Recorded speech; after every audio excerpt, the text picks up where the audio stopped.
Zdravím vás, priatelia. Rád by som vám ukázal v tomto mojom improvizovanom technickom laboratóriu tento hybridný systém pod značkou Solax, ktorý dokáže plnohodnotne fungovať aj v tzv. Off-grid režime. Off-grid režim je režim, ktorý viete prevádzkovať bez distribučnej siete. Je to absolútny sen všetkých Slovákov, ktorý je momentálne dostupný pre každého. Takže poďme na to. Máme vypnutý istič EPS systému, to znamená záložného zdroja, a nasimulujeme si štandardnú situáciu, ktorá sa môže stať kedykoľvek. Nezáleží na tom, či je zima, či je leto. Jednoducho aj teraz v lete máme tu búrky, máme tu výpadky elektriny z distribučnej siete. Môže sa to stať každý deň.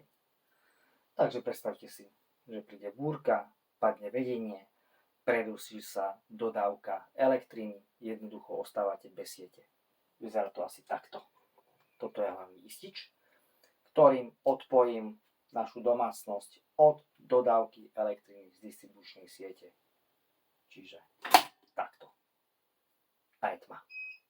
Sme bez siete. Keďže mám vypnutý istič EPS režimu, menič síce je v off-grid režime, ale nedodáva elektrínu pre domácnosť. Vrátime sa späť.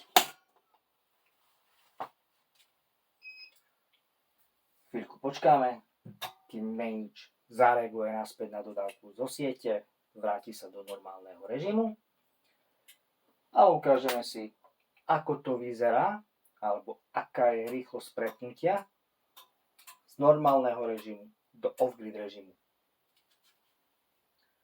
Takže sme v normálnom režime, padne nám distribučná sieť a ide sa ďalej. Skutočne, ak je všetko správne navrhnuté, správne urobené, správne nainštalované, ten prechod do EPS režimu je tak rýchly, že si to v určitých prípadoch nemusíte ani všimnúť.